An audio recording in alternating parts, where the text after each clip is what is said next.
Okay, so I have successfully opened businesses, but I've also failed miserably. I've had to, in my career, close a couple of businesses. And through the entire 25-year process of opening, closing, succeeding, and failing, I have learned a lot from my mistakes. I have also learned a lot from your mistakes. I see them every single day. I see them every single time we talk, every question you ask, every coaching call I have, and every online course that I create. So, what are the top 10 business mistakes that I see entrepreneurs and small business owners making that can literally lead to their demise? Well, take a page out of my book. Here's the top 10. Let's get to work.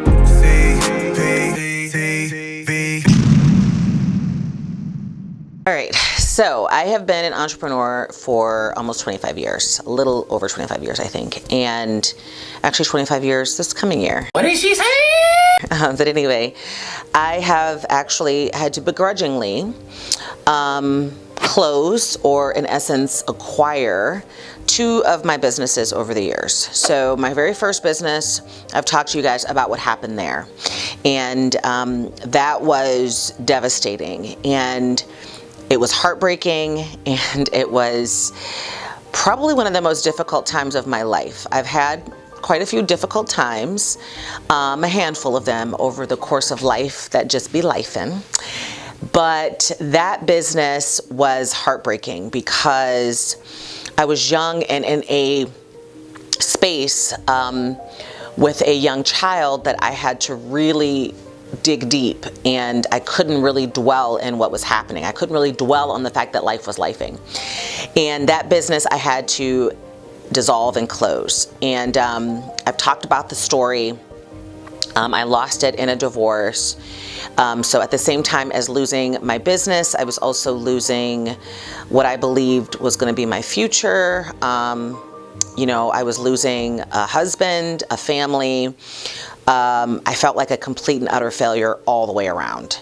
And it was a very tough decision, but I had to do that one. I had to do it because it was going to be a big deal during the course of the divorce itself. And I learned a lot from that experience. I learned everything that I teach now, that I teach you guys now about setting up the structures, the strategies, the processes, and the squads in your businesses in order to achieve seven-figure success, seven-figure and beyond success, I should say.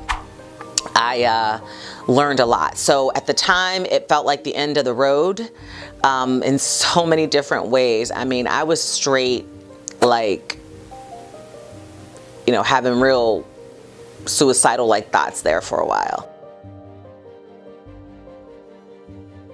Officially diagnosed as depressed during that time, put on some medication during that time, and had to dig deep and go back to my in-college counseling experiences in order to really overcome that time. But I look back now and realize that that decision to close that business was from a lot of different mistakes. And so I'm going to get into the mistakes that I want you to be wary of here shortly, because a lot of them come from that first business decision to close. The second time that I had to close a business was recently, actually.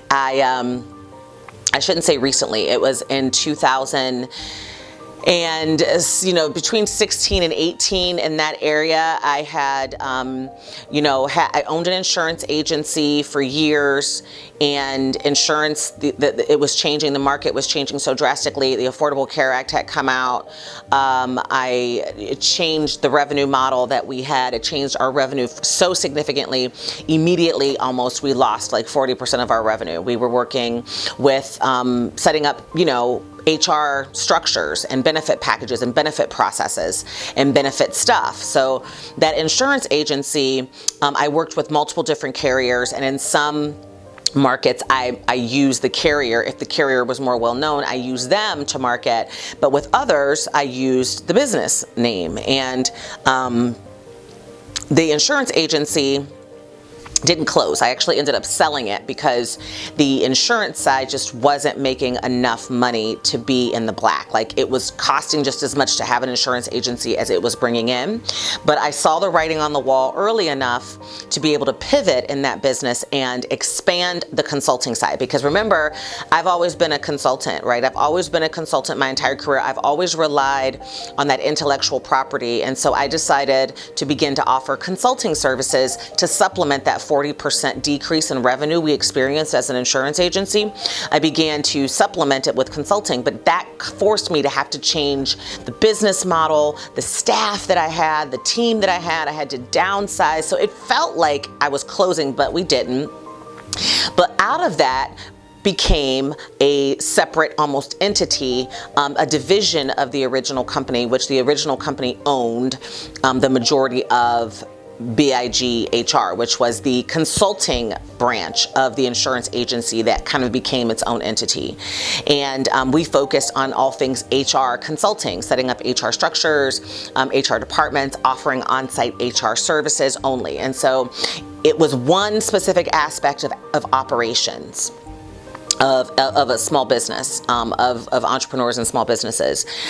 Even though on the side, I still continue to do public speaking, to teach on all things operations, to function for a lot of different organizations as a separate consultant, as their like contract COO, continue to do that. And that's what I really loved.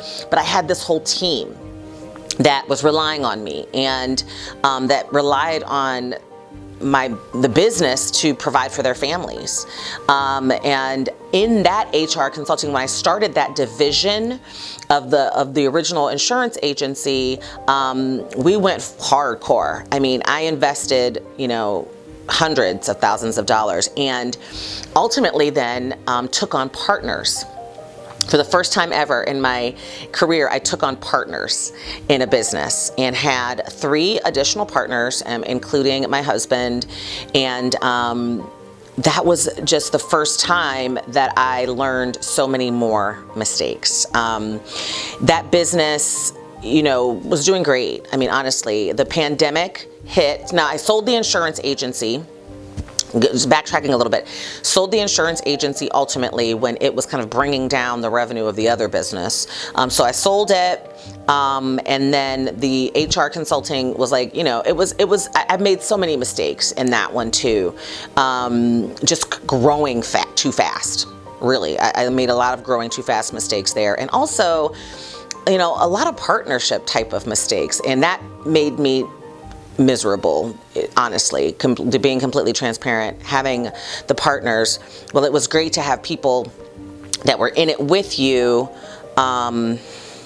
feeling like they weren't as in it with you, and feeling even more obligated to provide for people was extremely stressful. So the pandemic kind of stepped in though and took care of that, because the HR consulting piece, because such a huge part of what we offered was on-site HR consulting services, we scrambled to shift things into an online platform to get things online, but it just didn't have the same teeth. And from that, while we were kind of like waiting out the pandemic, I knew through my advisory board, because I do have an advisory board, that I needed to begin to build, Cheryl C. Perez Enterprises, that arm that was doing the public speaking, because that revenue that was just me was not coming in through big HR. It just wasn't, because it was a totally different thing. And so my HR consulting firm was doing really well. The pandemic definitely impacted us significantly because we could no longer be on site and offer on-site services. It did a number on the business, just like it did a lot of small businesses. But I think that more so the final decision to officially close, or really acquire, have Cheryl C. Perez Brands kind of acquire big HR and absorb that, was because it just wasn't as fulfilling. And I had partners who really didn't have that same intellectual property. And so the entire success of the entire business fell on my shoulders, and they were more functioning like doing sweat equity to help the business grow in their areas of expertise, but really that was more employee based. That wasn't partner based. Like, partners are supposed to bring in revenue, right? Partners are supposed to bring in revenue. And I was the only one driving sales and revenue. So it was definitely an experience. Let's just say that. So I learned a lot of mistakes in that as well. And I learned a lot of experience in that as well. And so that is what I want to talk to you guys about. These are the common things that I learned through those two kind of decisions to have to kind of close or transition or, shift a business model.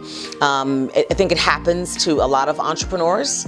I think it happens, I'm actually getting kind of emotional thinking about it, because there's so many different ways you can identify those experiences in your own mindset, and having the right mindset is actually critical, because the first one I felt like a failure. The second one I went through more like anger and, having to do it, and just kind of went cold on it, emotionless on it. And I did learn a lot of mistakes. So what are they, right? Let's talk about these mistakes that I want you to be aware of, what I learned and what you need to make sure that you're not making, because these are definitely, I would say, the top 10 common mistakes that I experience, but I also see small businesses and entrepreneurs making. The first mistake that I learned was not focusing on my strengths. As you heard, my strengths have always been helping organizations, almost as a contract COO, build the structure and the strategies, the systems, the processes, the squads to help them kind of get to that next level.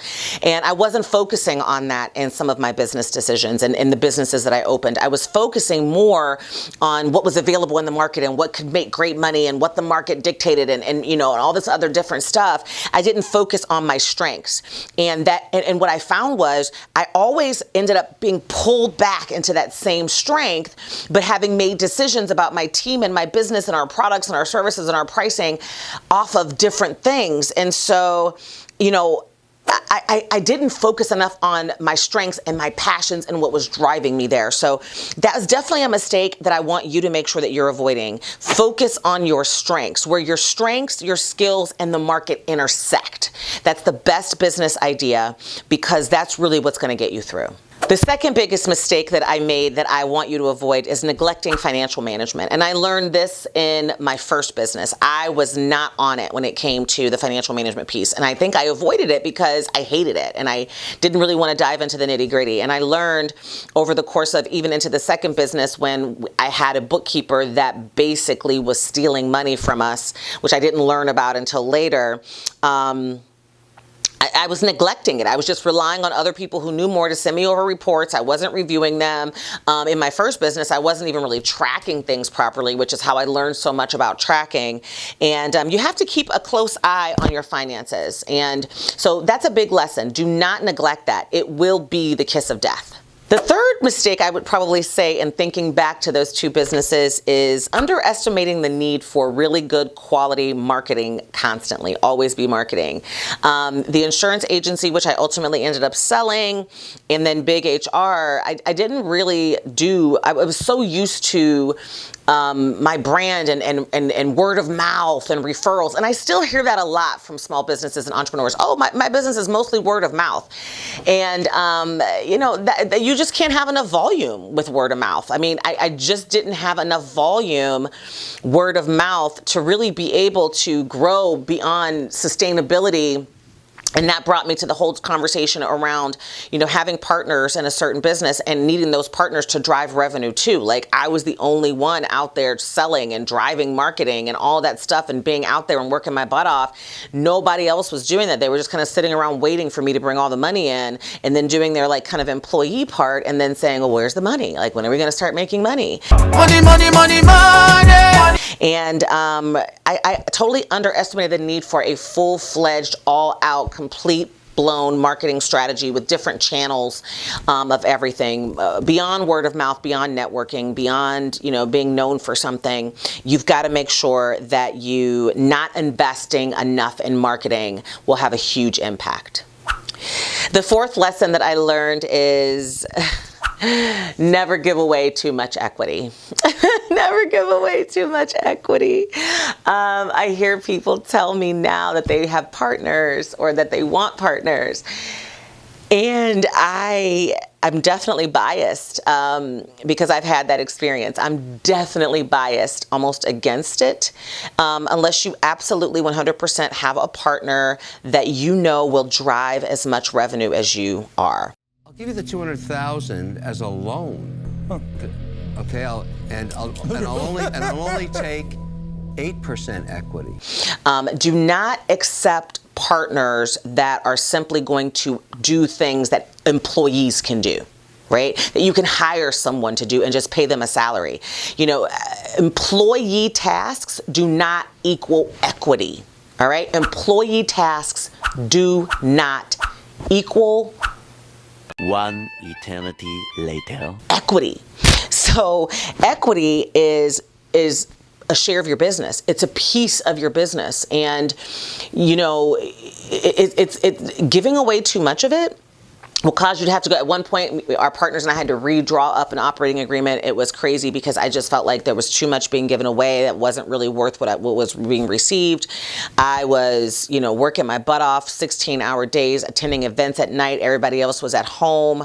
Nobody was coming up with new marketing. Everybody was just waiting for me to say, this is what we need to do. And then they would just do it. But that's what employees do, right? Not what partners do. And so and I'm going to stop talking about this, but just be cautious about giving away too much equity. That's all I'm gonna say about that. The fifth biggest mistake that I see and that I experienced was not adjusting quickly enough to market changes, right? Failing to adjust quickly enough to market changes.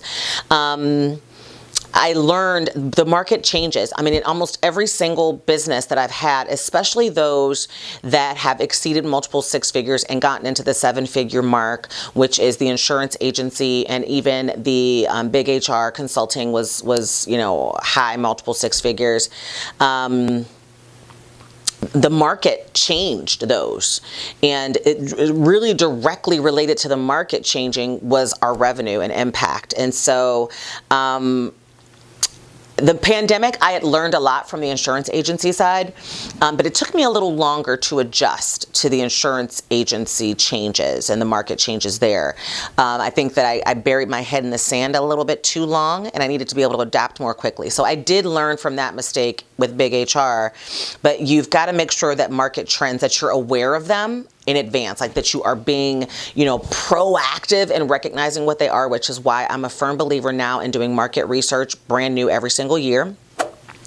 And also, you know, just adapting, creating a plan and adapting and changing on a dime. It's absolutely critical.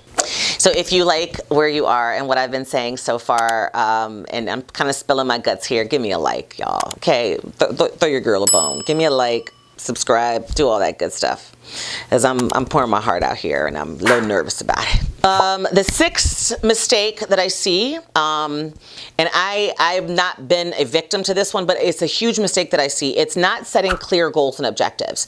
If you are out there and you are just flying by the seat of your pants and you are just winging it when it comes to your business, and you're just kind of like, oh, I want to do this. Oh, I want to do this. Oh, I want to do this. You are making a huge mistake. You cannot have a direction. You can't get somewhere without having clear goals and objectives. You guys hear me say this. I'm not going to jump on my soapbox again. I've got tons of videos here on CPTV that talk about it. Setting clear goals. I'll go ahead and link to them. You know, I got tons. You got to have them, right? So set clear goals and objectives in order to have a game plan. It's a huge mistake if you don't. The number 7 mistake I would say is ignoring customer feedback. Small business owners, entrepreneurs do this all the time. Don't either ask for customer feedback or ignore it. And that will be the guide to actually making sure that step number 6 or mistake number 6 that I just mentioned works, right? You take that customer feedback and you set your goals and objectives around it. You know, oftentimes I get questions from folks. They're like, well, how do I know what products? How do I know which prices? How do I know? The customer will tell you. Right? The customer will tell you. You try, at the very beginning, you try it out, you test some things, you put it out there, you get feedback, and then you tweak. That's what you do until you find that perfect space, and then you go full-fledged with that space. It could take you a couple years to get there. Trust me. Anytime I ever started a business, including this current version of Cheryl C. Perez Enterprises, don't ignore your customer feedback. Be able to receive it and make those adjustments. Please make sure you're gathering it and paying attention to it. The number 8 mistake that I see employers make is when they finally get to a point where they are ready to grow and expand exponentially and get to that multiple 6-figure and 7-figure mark. I've told you guys this in the past. You can't do it without a team. You have to have a good team in place. And when you have that team, a big mistake is overlooking employees' well-being, overlooking the employee and what they need. Once you start having a team, your whole focus changes. Leadership has to kick in. Coaching has to kick in. That's really where I've learned to be such a good coach, and added coaching as a service line for the business, because it really comes from, having a team of all sizes, from 1 employee that was with me to 70 employees that were with me, and highlight taking care of them in your mindset, doing the right thing by them, and you'll benefit from it. Not ignoring that, big mistake. Big mistake. Big, huge. The number 9 mistake that I see small businesses make and entrepreneurs make, and that I actually made as well, is resisting new technologies. AI, I'm going to give you just this as an example. AI is scary for a lot of people. A lot of people are freaking out about it. They're thinking it's like the whole iRobot thing, and that, all of a sudden the robots is going to take over and get rid of all human beings' jobs. And keeping up with technological advancements, keeping up with technology and tools is important, right? I'm going to go back to the pandemic and what happened to Big HR during that time. I had been contemplating moving things to online and making libraries available and giving my clients access to online. We had started dabbling in it, but I didn't move full-fledged with it because we were still doing the traditional way of business. And then the pandemic changed all of that. The pandemic basically made it so that I didn't have a choice. And at the same time as starting online and providing data and support through digital means, I was also learning new technologies at the same time, which made it doubly hard. So I would definitely say don't resist. Try them out in advance of the shit hitting the fan, because when it hits the fan, you need to be ready, right? And new technology will help you be ready. And another big mistake, I would say the final one, number 10 of all of these, is allowing customers to mistreat you. I have learned over the years in my own experiences that yes, the customer is right. Yes, you have to do your due diligence. Yes, you have to make sure that their experience is an amazing one. But if you do all of those things, if you do your part and they are still treating you like shit, don't stand for it, right? Do not stand for it. It's time to stop. It's time to stop, okay? No more. I have had several situations and several customers and clients over the years that I have terminated my relationship with because they were either A, treating my employees poorly, creating stress in their lives, or B, treating me poorly.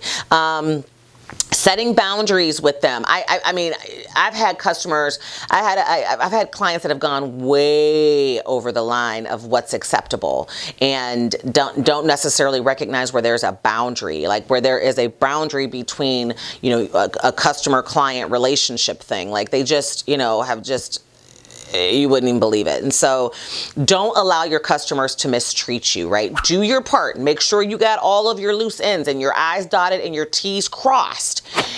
And if you've done your part, then that means that they can't treat you like shit, okay? Don't allow it. Put your foot down. All money ain't good money, okay? All money ain't good money. That's all I'm gonna say about that. So, I mean, from my own personal experiences and then also what I've seen by working with entrepreneurs, there you have it, right? Take heed. If you are on your entrepreneurial journey or you are getting ready to embark upon your entrepreneurial journey, take heed to what I just went over with you. Those top 10 mistakes, write them down and avoid them at all costs, or do the opposite. And I will, of course, always be here to help you through that. But yeah, I mean, these are some mistakes I've learned through closing, through restarting, through pushing, through pivoting, through redirecting, and hopefully I've been able to help you as well. So of course, if that's the case, then give me a like, share this, subscribe, come back again. And with that being said, I'll see you next week. See you next Tuesday. Stay safe. Bye-bye. Mwah!